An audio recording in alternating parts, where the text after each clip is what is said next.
And get nice and deep on that squat. So what's going to happen is if Andrew couldn't perform this squat as well as he is, then we'd work on that. But at least that gives us it's a tell from right now that he's got the ability to squat like this. So he's got most of that movement pattern down. And give it a break for a second. All right, now we're going to just do a simple lunge. We keep that shin vertical, keep your knee at 90 degrees. Kick off that back foot and stand up. Let's see it. Ready? And get one leg back. Kick off that back foot, squeeze that glute tight when you get to the top. There it is. So we just popped up there, squeeze that glute tight, and rest. All right. Now, because Andrew is in the condition that he's in and he's been doing this stuff for a long time, we'll kick it up a notch. We can call it a side lunge. We're going to do it a side plyo lunge, whatever you want to call it. Looks like this. Keep it safe. Check it out. Yeah. Yep. Get those hips back. Beautiful. Beautiful. Nice. Nice, and give it a break. All right, so as an observation tool, great base to move forward because you've got now the stability to have your torso or your core engaged while you're squatting, while you're moving. So we've got stability, mobility, strength in a pattern.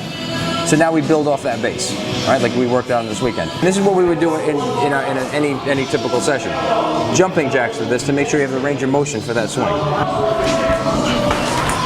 Nice, look at that range of motion, beautiful. And give it a break. So let's work it backwards a little bit. Let's do this improperly like we talked about earlier. If Andrew did not have success with getting his arms straight up overhead, no pain in the shoulders, right? No. Safe? If he actually had this for a range of motion or felt like he needed to tug on those ropes to stabilize his shoulders, and this is what we see all the time, I would back it up one step and not actually do the vintage swing. So now we know he has that range of motion. Now let's put some strength and stability into that movement pattern. All right, okay. So we'll add that to the base that you already have with the squatting and with the ropes. So we're going to get that bell, we're going to hold it by the front sphere, exactly. We're going to get it behind the heels, his shins are vertical, his nice flat back, arms locked out and relaxed. He's going to drive to the top, one shot, go for it. Beautiful, look at that range of motion. No pain in the shoulders, bring it to the shoulder, right back down, and drive it to the top. Good, pull it back to the shoulder and switch sides. That feel okay in the shoulders? That's fine. Beautiful. And go. All right, pull it to the shoulder. Now get a little bit more explosive through your posterior chain. Keep that arm locked out. That was better. See how much faster that was? Yeah. It was a very deliberate move. Let's see what this looks like from the side. Keep that back flat and drive. That was better. That was better. Very deliberate, very crisp to the top. One more time on that side so they can see this. That was even better. That was your best one. And get rid of it. So now we know we have the range of motion. We've got the strength in those shoulders. Now we can start to kick it up a notch and start to build and work on the stability in your rear shoulder girdle. Tie it into the lat, tie it into your oblique QL, right? So now we're gonna get you on a bandit loop, weighted row, right? That'll be the third step in this process, working up to an overhead squat, all right? So check it out.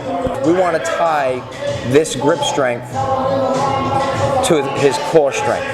And there's a direct correlation here. We can't get into it right now, too much to explain, but it's going to give an added benefit to this exercise. It's really going to have him dig deep into his oblique and his lat connected to that tricep. It almost feels like when you do this, and we talked about this weekend, like you're doing a pull-up. It's the closest thing to it. If you use a standard dumbbell or even a kettlebell and then hook your hand on it, you don't get the same effect.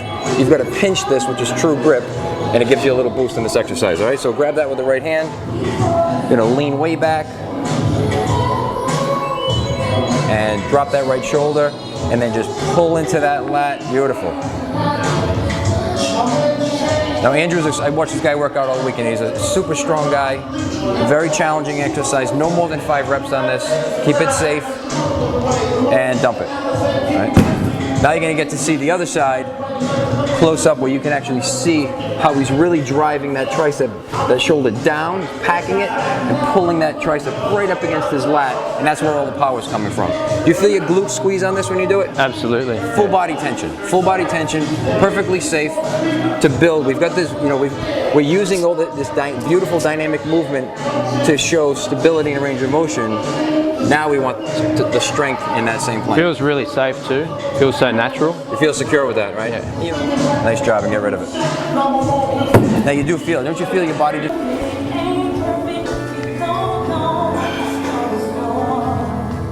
There you go. So we're going to start with something real simple. Just do some simple knee tucks. Bring your knees into your elbows. Good.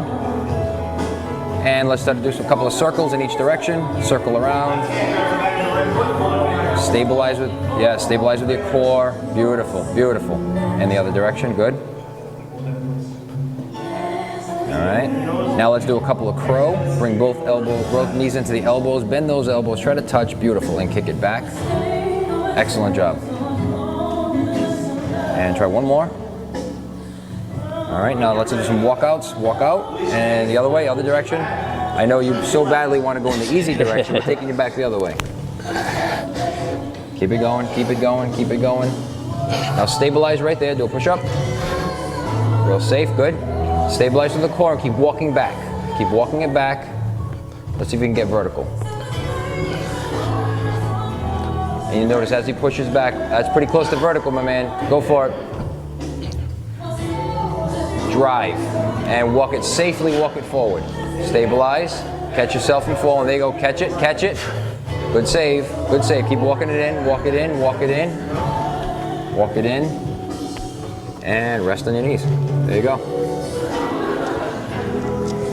First time you ever done that? First. Yes. So we're gonna take one foot out, take your right foot out. All right, you're gonna flip your body over to the left side. Yeah, hold your body up and flip it back to the other direction. Excellent. And rest. Gone Wild observation tools to use, as well as a vintage swing, a bandit loop weighted row. All right. So here it is, I'm gonna clean it. I'm gonna sink right into that lat, keep the glutes tight, drive it overhead. Now the leash stays draped behind, so he doesn't step on it. It drapes behind his body, not on his body. Go right into the windmill. And again, this is a great first progression to actually doing an overhead squat. If someone can't do this windmill, they will have great difficulty with an overhead squat.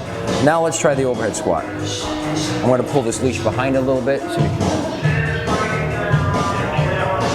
Beautiful. And pull it down. Let's give them a side view of this so they can actually see what that looks like from the side. So you see how the leash is off of his body, it's not resting on his body. Completely stabilized with the shoulder, drive right under it. Gets under that weight, and I'll go right into the overhead squat. Fantastic. And pull it down. Now the other thing to mention is try it. Beautiful. Look how stabilized he is. Beautiful.